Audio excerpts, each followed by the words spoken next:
Hello everyone, so welcome back to another video. So this is going over the shots for the Metal Robot Soul series, Satan Gundam.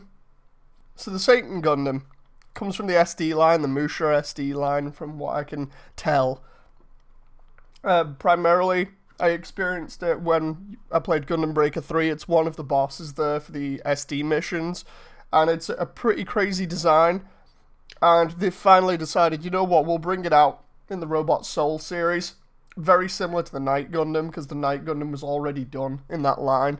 They both have premium finishes on them. They both look really nice. They're going to cost an arm and a leg for those who want them. But let's go into this. I honestly want them to be in like high grade or better. You know, like master grades in future or something. I really want these designs just because of how good they look, but let's get into this. So we've got the Satan Gundam versus the Night Gundam here just for the display. Let's do a little bit of a zoom in here. So as you can see, we've got this premium look or finish on the Night Gundam that's already been released. And they've done the Satan Gundam in all its majesty, if you can call it that, at the side. What the Satan Gundam is basically a mix between a little bit of a dragon and a wizard design that we've got going on here. So we've got his wizard cane, and then we've got his cloak that opens out into some giant wings that kind of reminds me of Death Scythe. We've got some dragon-esque horns on the top of his helmet and these flared out boots. And there are a couple of elements that are brought over from the Night Gundam. So if we just back it out here, and we go down, we get to see a few more closer images. We'll just zoom in here. So what we have is a V-fin that's green instead. It looks really weird. You might be able to see it on a better image, because this one I've got is kind of a bit too high up. But we've got this huge cloak that runs down the front of him that's done in gold that looks better than the usual gold that they paint on kits or whatever, or they finish them with. You got these nice red jewels that adorn everywhere. The knees look like they're brought over from the Night Gundam, but just have these claws on them. We can see another shot of his cane there. He's got some claws on his hands, and he's got these flared out bits at the bottom of his legs. I'm not entirely sure what those legs are based on, with the vents being at the front, or whether they're totally unique. Because I can't think of anything off the top of my head that resembles that. Then we got another shot of him. Let's try and see if I can get a close-up here. There we go.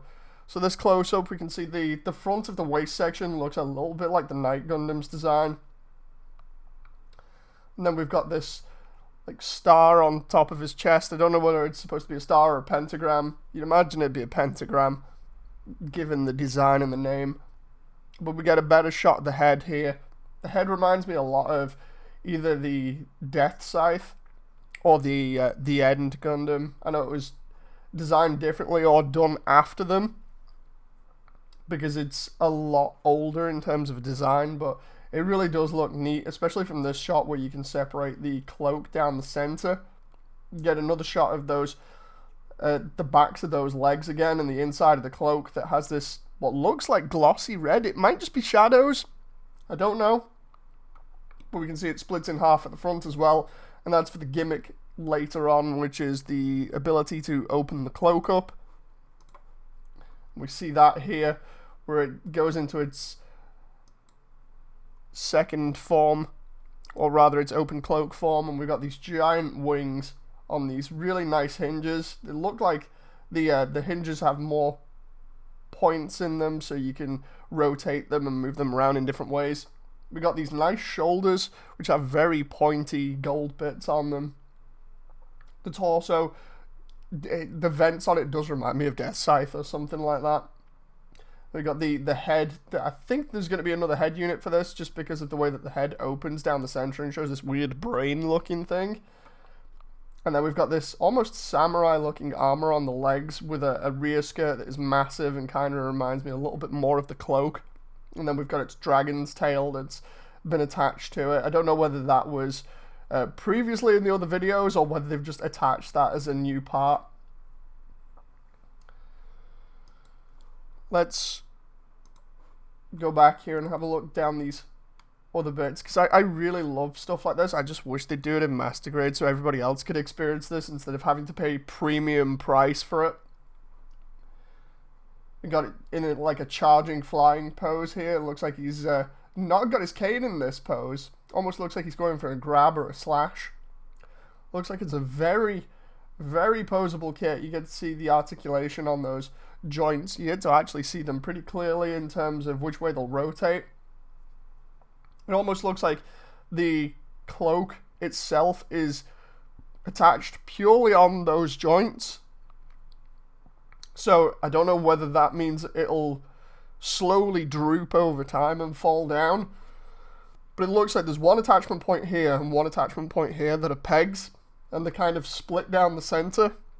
So that if you want to, you can move them out. Because they separate clearly on this one. I don't know whether it's far enough that you can get more sort of range of motion out of them. It just looks like it on the image.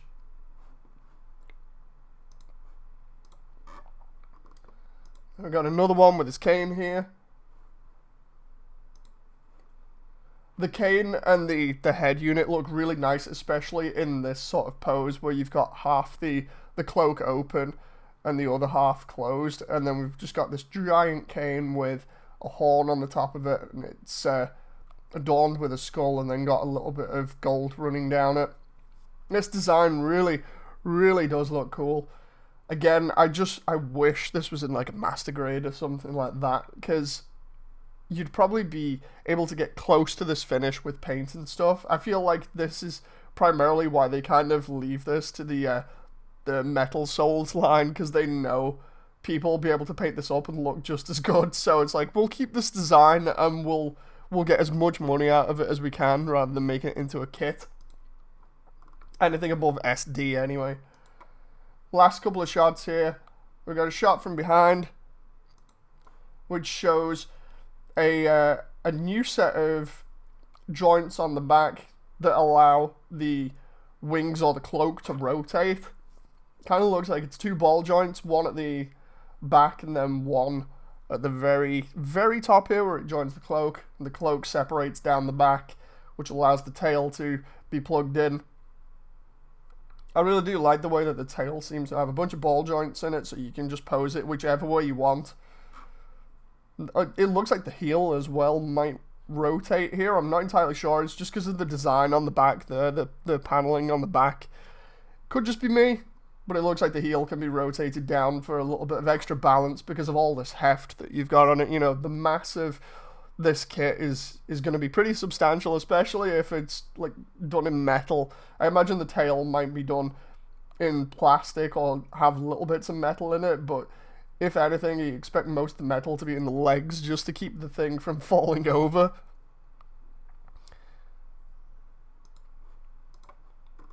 And then we got the final shot versus the full armor Knight Gundam, which, oh, this looks so good. So the full armor Knight Gundam's finish here looks fantastic, but then, yeah, I think I'm right here with the rotation in the wings and the cloak, because you can see the joint here is rotated and separated slightly to give it a little bit more movement.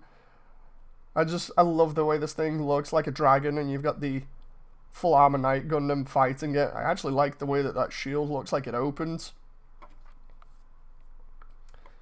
Yeah, for anybody that gets these, you know, it's going to be a really good display piece for you.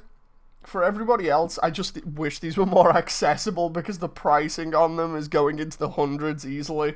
Like, if you go and search them up online, you'll find that they easily reach into the hundreds. But, I mean, you're paying for the premium finish and the unique designs. You can't really complain about that. It's something that is going to look absolutely fantastic if you just put them both in like a display cabinet side by side and don't put anything else in that one part of the display cabinet. But yeah, I just wish these designs were more accessible to just normal kit builders. Anyway, what do you guys think? I'll see you in the comments section, and I'll see you on the next video. Bye!